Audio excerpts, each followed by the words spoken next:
최근 오징어 게임 시즌3에 더불어 올해 하반기는 넷플릭스가 압도적인 것처럼 보이는데요. 그동안 다른 OTT들이 손 놓고 있던 건 아니었습니다. 판타지 장르 투탑, 반지의 제왕과 해리포터 시리즈 소식에 이어 상상도 못한 한국 작품들까지 기다리고 있는데요. 오늘은 미쳐 날뛰는 넷플릭스를 잡을 다른 OTT 신작에 대해 알아보겠습니다. 먼저 to push your powers to their fullest potential. 드라마 더보이즈 스피노프 젠브이 시즌2 소식입니다. 더보이즈라는 드라마는 만약 슈퍼맨급으로 강력한 존재가 히어로처럼 활동하는 게 아니라 자기 마음대로 행동하면 어떻게 되는지를 그린 초현실적 드라마인데요. 한창 마블이 잘 되고 있을 때 저렇게 강한 힘을 가진 사람이 굳이 일반인들을 위해 움직일 필요가 있을까? 라는 생각을 누구나 한 번쯤은 해봤을 것 같은데 이 의문을 바탕으로 만들어진 드라마입니다. 그렇게 기존의 히어로 패러다임을 완전히 부수며 공개 당시 엄청난 파장을 일으켰고 대중의 평가, 평론가들의 비평, 그리고 전 세계적인 수익까지 모두 챙기며 마블 DC 중심의 콘텐츠 시장에 새로운 흐름을 제시했죠. We're in the end game now. 이게 얼마나 재밌었으면 시즌2는 시즌1 대비 2배 이상의 시청자 수를 기록할 정도였습니다. 이렇게 더보이즈가 너무 잘 되자 이어서 탄생한 것이 바로 젠브이라는 드라마이죠. 더보이즈 세계관을 공유하면서도 다른 이야기를 다루는 스피노프인데 상업적, 비평적 측면 모두 아주 성공적인 프랜차이즈 확장이란 평가를 받고 있습니다.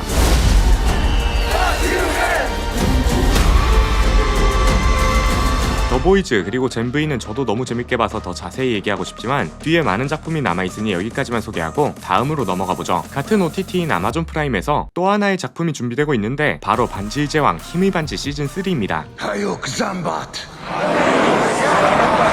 판타지 영화를 좋아하는 분들이라면 반지의 제왕이라는 이름을 한 번쯤은 들어보셨을 텐데요. 지금까지도 판타지 영화의 교과서처럼 여겨지고 있습니다. 그리고 이 반지의 제왕 영화 이전의 이야기를 다룬 것이 바로 힘의 반지인데 시즌1 제작비만 무려 6천억 원을 넘겼죠. 근데 이게 단순 제작비만 6천억 원이고 권리비와 마케팅 비용을 합치면 약 2조 원에 달한다는 추정치가 있을 정도였습니다.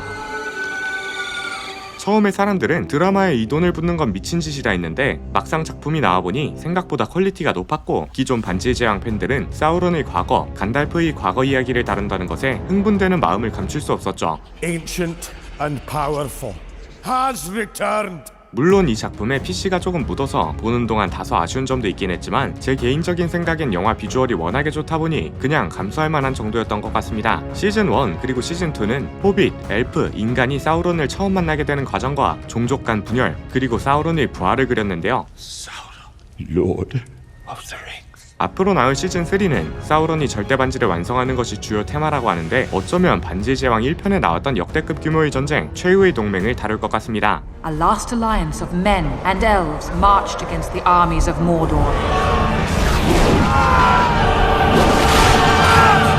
그리고 힘의 반지와 비교되는 다른 OTT 작품 2개가 있는데요. 바로 왕좌의 게임 하우스 오브 드래곤과 해리포터 드라마 제작 소식이죠. 먼저 반지의 제왕과 유사한 느낌에 더해 정치물까지 합쳐 극찬을 받았던 작품 하우스 오브 드래곤 시즌3 제작 소식을 알아보겠습니다.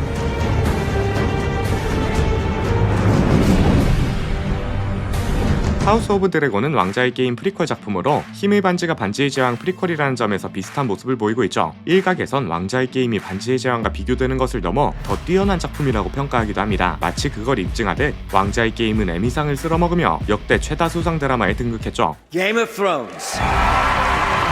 왕좌의 게임 시리즈가 워낙에 잘 돼서 그 이전 이야기를 다루는 하우스 오브 드래곤이 탄생할 수 있었는데 이것도 미친듯이 성공해버렸습니다. 2022년 시즌1 첫 회차 공개 당일 북미에서만 무려 1000만 명이 시청했고 HBO 맥스 서버가 마비되는 사태도 발생했죠. 결국 하우스 오브 드래곤은 역사상 모든 콘텐츠를 포함해 가장 높은 첫 회 시청률을 기록했습니다. 그리고 이때 반지의 제왕 힘의 반지가 함께 공개되었는데 경쟁에서 밀릴 것이라는 우려와 달리 하우스 오브 드래곤이 2배 이상으로 발라버렸죠. 이에 힘입어 시즌2까지 흥행했으며 올해 초부터 시즌3 촬영에 돌입했다고 합니다. 아무래도 왕좌의 게임이라는 작품에 진입 장벽을 느끼는 분들도 많을 것 같은데요. 올해 3월 쿠팡 플레이가 독점 공개 파트너십을 체결했고 쿠플에서 왕좌의 게임 그리고 하우스 오브 드래곤을 보실 수 있으니 관심 있는 분들은 보셔도 좋을 것 같습니다. 다음은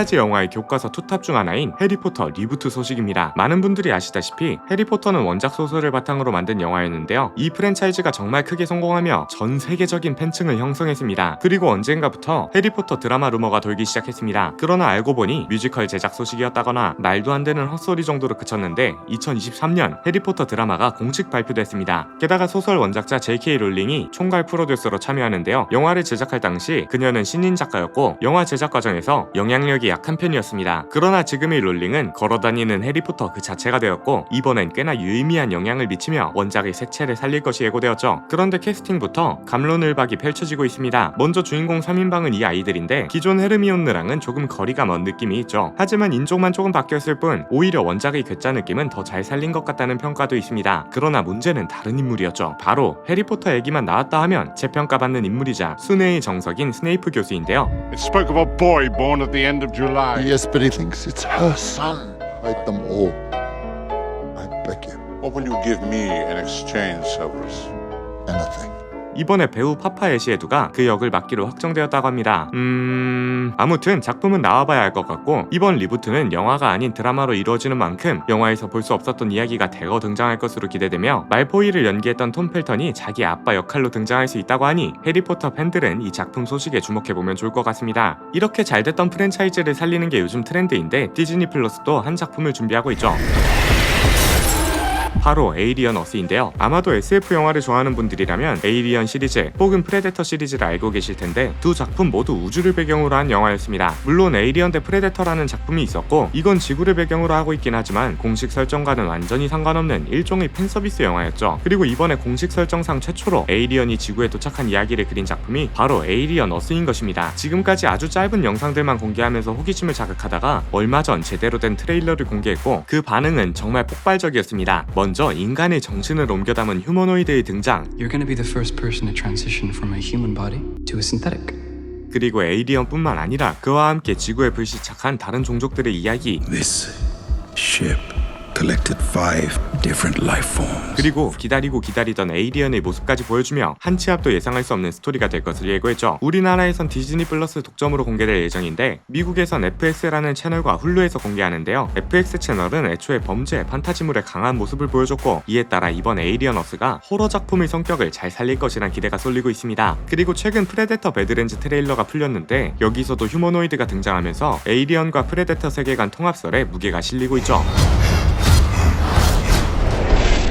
이렇게 해외 콘텐츠들이 거대한 사이즈로 돌아오고 있는데 한국 콘텐츠도 만만치 않았습니다. 그 중에서도 디즈니 플러스가 정말 기대되는 작품들을 내놓을 예정인데요. 가장 먼저 강동원과 전지현을 앞세운 첩보 드라마 북극성입니다.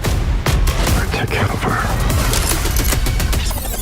내가 보스라는 걸 이해하고 무조건 명령에 따라줄 수 있겠어요? 진짜 비주얼만으로도 이 작품을 보지 않을 이유가 없는 것 같은데요. 오죽했으면 이 둘이 작품 촬영 때문에 같이 있는 걸 보고 열애설 루머까지 돌았을 정도이죠. 전지현은 영화 암살 이후로 약 10년간 영화를 찍지 않았고 드라마는 넷플릭스 킹덤 아신전 이후로 약 4년 만에 복귀하게 됩니다. 한편 강동원은 바로 얼마 전까지만 해도 넷플릭스 영화 전란 그리고 검은 수녀들에 잠시 출연하며 영화배우 활동을 이어나갔는데요. 정말 놀랍게도 강동원이 출연한 마지막 드라마는 2004년작 매직이었습니다.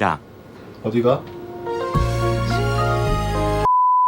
무려 21년 만에 드라마 복귀를 선택한 건데 그럴만도 한 게 북극성 제작진과 연출진이 미쳤습니다. 사랑의 불시착, 빈센조, 눈물의 여왕을 맡았던 김희원 PD와 신세계, 범죄와의 전쟁, 범죄도시의 허명행 감독이 연출을 맡았고 박쥐, 아가씨, 독전 등의 각본을 맡은 정석영 작가가 극본을 맡았죠. 북극성은 무슨 이유인지 올해 하반기 공개를 앞두고도 대부분의 내용을 비밀에 붙이고 있는데 많은 사람들을 한 번에 놀라게 하기 위한 디즈니 플러스의 전략이지 않을까 싶습니다. 그리고 또 하나의 첩보 드라마가 기다리고 있는데요. 바로 현빈, 정우성 주연의 메이드 인 코리아입니다. 이건 남자분들이 주목해보면 좋을만한 게 우민호 감독의 차기작이기 때문인데요. 우민호 감독은 내부자들, 남산의 부장들 감독이며 2018년에 송강호 주연의 영화 마야강 감독이기도 한데 이번 드라마 메이드 인 코리아가 마야강의 스피노프라는 소문이 있기 때문이죠. 제품명은 뭐야?